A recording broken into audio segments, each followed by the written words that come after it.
William was obviously annoyed with Randall's announcement. Lace curtains, disturbed by May's evening breeze, fluttered inward from the opening and barely touched the side of William's right and then his left arm as he paced the room in a fit of agitation. 20 minutes earlier, he had stopped by Randall's Philadelphia estate to welcome his friend home after a business trip to their Virginia plant. He hadn't expected to be greeted with news of an impending marriage to a girl who was practically a child. 17 is a respectable age for a girl to marry. And, good Lord, man, sit down. You're making me dizzy. I don't want to sit down. In spite of his protest, William sat in the empty wingback chair. Randall chuckled and then reached out and picked up a second glass of brandy from the small oak table separating the two chairs. He handed it to his longtime friend and business partner, who took it without comment. William promptly downed half the contents from the glass. "Why are you so upset that I'm marrying this girl? I'll be 30 next year. It's about time I start a family. You should consider it yourself, you know.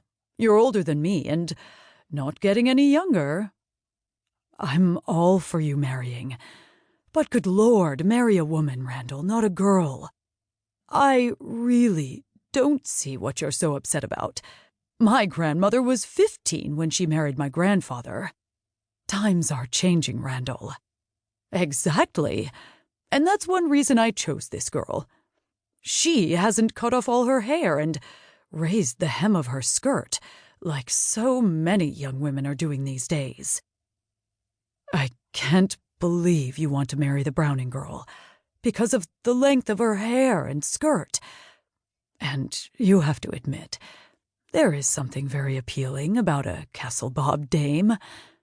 A doxy, you mean? Which might be an entertaining diversion. Definitely not suitable as a wife. I'm not about to marry some silly broad who thinks she should have the right to vote, who believes she is in some way equal to a man. They are getting the vote, you know. In many places they already have it." "I suppose you're right."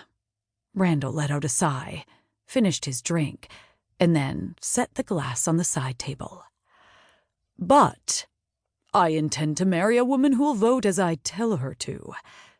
Mary Ellen seems like a most sensible young thing." "And how does she feel about being your wife?" "She's a proper young woman who'll obey her father, and when married, she'll obey her husband. I've barely spoken to the girl, but it's all been arranged with her father." "Randall, why this girl? There must be countless young women who'd be thrilled to be your wife, and would obediently vote, as you say. Why drag some innocent from the hills of Virginia here?" "It's quite simple, really. I want sons. Browning's wife has given him 10 sons. Have you seen Browning's wife?" "Yes. She's amazingly lovely and still has a trim figure." "Exactly. Women who've birthed that many brats typically have hips broad as a barn and breasts that fall to their waist. If I'm to be chained to a wife for eternity, I'd prefer one whose body does not repulse me. But I also want sons. She looks just like her mother, so I suspect she's like her mother in other ways, too." "You are a romantic," William sardonically quipped, before emptying his glass and depositing it back on the table with Randall's. "This war won't last forever, William. It's made us rich men. But before it ends, we need to be prepared for the transition. I can't waste my time courting some silly girl. I'd rather have this matter settled, and hopefully I'll have a son within the year." "Browning's sons? The older ones, aren't they all overseas?" "They all enlisted last June. From what I understand, their mother wasn't thrilled. And I suppose for good reason. The eldest was killed last month." "I'm sorry to hear that."